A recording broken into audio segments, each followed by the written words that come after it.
नमस्कार, जय हिंद, वंदे मातरम, भारत माता की जय। दोस्तों, आज हम अपना वीडियो इस मुद्दे पर लेकर आए हैं कि जैसे भारतवर्ष में, अपने देश में एक ऐसा माहौल चल रहा है वर्तमान समय में कि जब भी कोई सामाजिक व्यक्ति या समाज से जुड़ा हुआ वो वर्ग जिसे अपने अधिकार या सम्मान या किसी भी तरह की मांग सरकार से पूरी करवानी है, जब सरकार उसकी बातों को ध्यान से नहीं सुनती है तो इस लोकतांत्रिक देश में वह समाज का वर्ग एक आंदोलन का सहारा लेता है। और वह आंदोलन हिंसात्मक नहीं हो सकता है। आंदोलन हमारा लोकतंत्र में एक फर्ज है, अधिकार है कि हम आंदोलन के सहारे अपनी आवाज़ अपने जनप्रतिनिधि तक और सरकार तक पहुंचा सकते हैं। परंतु दुख की बात यह है कि अभी हमारे देश में एक ऐसी वर्ग या ग्रुप समूह काम कर रही है जो किसी भी तरह के आंदोलन को बदनाम कर रही है, चाहे वो किसान आंदोलन हो, छात्र आंदोलन हो या किसी भी प्रकार का आंदोलन हो, चाहे वो आंदोलन SC/ST एक्ट को लेकर हो। ये सभी आंदोलन एक तरह से अपने न्याय और अधिकार के लिए ही हुए, परंतु अपने देश के अंदर छुपे उस वर्ग समूह ने इस आंदोलन के अंदर घुसकर आगजनी, तोड़फोड़, हत्या, मतलब असंवैधानिक कार्यों को प्रतिपादन किया, जिससे न सिर्फ वो आंदोलन बदनाम हुआ बल्कि वो आंदोलन के माध्यम से जो न्याय मिलने वाला था वो भी खत्म हो गया। किसान आंदोलन आप लोगों के सामने एक तरीक उदाहरण है, जो आंदोलन किसानों ने अपनी वाजिब मांग अपने अधिकार के लिए शुरू किया, परंतु उस आंदोलन में भी कुछ उपद्रवी, असामाजिक, देश विरोधी तत्व घुसकर उस आंदोलन को हिंसात्मक बना दिए। यहाँ तक कि राष्ट्रीय ध्वज का भी अपमान किया, राष्ट्र का भी अपमान किया। ठीक उसी प्रकार जब RRB, NTPC और RRC ग्रुप D में छात्रों को ऐसा लगा कि उनके साथ अन्याय हो रहा है, उन्हें न्याय चाहिए, तो उन लोगों ने एक शांतिपूर्ण आंदोलन का आयोजन किया। छात्रों का आंदोलन जो प्रथम दिन था वो आंदोलन पूरी तरह से शांत था। शांत का मतलब हम ये कह सकते हैं कि आंदोलन के माध्यम से केवल आवागमन बाधित किया गया था, किसी प्रकार का तोड़फोड़ नहीं किया गया था, किसी प्रकार के जनमानस को हानि नहीं पहुंचाई गई थी, सरकार के या सरकारी संपत्ति को या देश की संपत्ति को नुकसान नहीं पहुंचाया गया था। लेकिन जैसे ही देखा उस अपने देश के उस वर्ग ने, उस वर्ग का मतलब असामाजिक, देश विरोधी, जो नक्सलवादी सोच के जो वर्ग है, उन्होंने जैसे ही सोचा कि एक और मुद्दा है सरकार के खिलाफ खुनस निकालने का, अपना प्रतिशोध निकालने का, तो उन्होंने छात्रों का आंदोलन को भी सहारा बना लिया।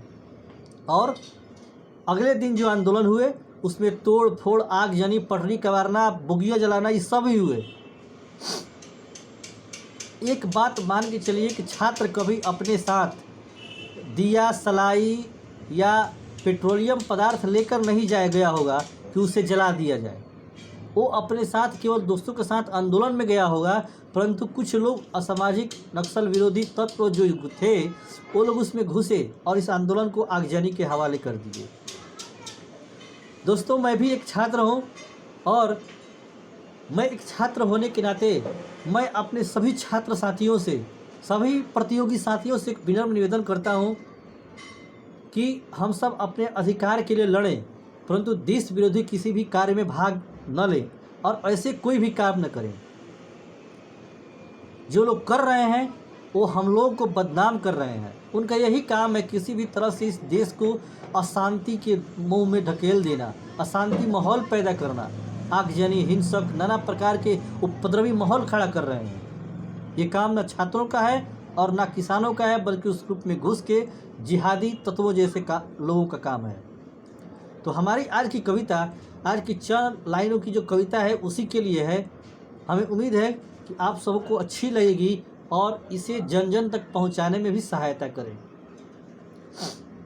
बड़ा षड्यंत्र जारी है, बड़ा षड्यंत्र जारी है जो लोकतंत्र पर भारी है। बड़ा षड्यंत्र जारी है जो लोकतंत्र पर भारी है। न्याय मांग रहे आंदोलन में हिंसक रूप बीमारी है। जनमानस के धूर विरोधी इसे मौका बना रहे हैं। सभी आंदोलन में घुस करके देखो, इसको हिंसक बना रहे हैं। ये लोकतंत्र का एक तरह से अपमान है। लोकतंत्र का विनाश हो जाएगा ऐसे, अगर सभी आंदोलन हिंसात्मक रूप लेते रहे तो। इसलिए आंदोलन में हिंसात्मक को ख़त्म करना होगा, और ये लोग कौन है यह पहचान कर उन्हें ख़त्म करना होगा। किसान आंदोलनकारी हो सकते हैं, हिंसक नहीं हो सकते हैं। कि अगर किसान हिंसक होते, उपद्रवी होते, तो किसी की हिम्मत नहीं होती कि उनका फसल उठा के ले जाए, उनका ट्रैक्टर खींच के ले जाए, उनका घर नीलाम कर दे, सिर्फ इसलिए कि उन्होंने चंद लोन लिए और उस लोन को चुकाया नहीं। तो अगली पंक्तियाँ हमारी उसी किसान भाइयों के लिए है। किसान अगर हिंसक होता तो यूं ही नहीं पीस दिया जाता। कर्ज वसूली के नाम पर घर से खड़ा ट्रैक्टर खींच दिया जाता। जिसे चाहे वो नहीं दो बात सुनाता, सुना कर निकल जाता है किसानों को। जिसे चाहे वो नहीं दो बात सुनाता। मामूली कर्ज वसूली पर मारे शर्म से नहीं चढ़ता। परिवार प्यार की सूली पर। किसान एक कर्ज लेने के वजह से उसे इतना प्रताड़ित किया जाता है कि वो शर्म से खुदकुशी कर लेता है, परंतु वो हिंसा नहीं करता। अगर हिंसा होता तो बैंक वाले उसके गांव में जाकर उसके ट्रैक्टर नहीं खींच देते, पूरे गांव वाले मिलकर बैंक कर्मियों को वहीं कूट देते। परंतु किसान हिंसात्मक नहीं हो सकता है, उसमें लोग घुस के उस आंदोलन के हिंसात्मक किए थे। ठीक वही हाल छात्र आंदोलन में भी हो रहा है, और उन लोगों का यही काम है। इन दुष्टों ने जैसे बदनाम किया किसानों के आंदोलन को, देश विरोधी कार्य हेतु उपयोग किया आंदोलन को, ठीक वही षड्यंत्र जारी है छात्रों के आंदोलन में। छली नराधम घुस चुके हैं चुपके से छात्रों के चोलन में। ये लोग हर प्रकार के रूप धारण कर लेते हैं। किसानों में किसान बन जाते हैं, तो अभी वे लोग छात्र बने हुए हैं, तो कभी SC/ST एक्ट में वो लोग SC/ST भी बन चुके थे। तो ऐसे लोगों को पहचानना होगा सरकार को, और उन्हें अच्छी सी अच्छी सज़ा दी जाए, जिससे वे सबक लें और आइंदा आने वाले किसी भी आंदोलन में घुसकर उसे हिंसक न बना पाएँ, न आंदोलन बदनाम हो, न लोकतंत्र की मर्यादा खतरे में हो। इसलिए हमें इस बात की ध्यान रखना होगा कि हम छात्र कभी आंदोलन तो करें, परंतु हिंसात्मक रूप तो न खिलाएं, न ही किसी राजनीतिक नेताओं के दबाव में, और न ही किसी व्यापारिक गुरुओं के दबाव में। धन्यवाद। जय हिंद, जय भारत।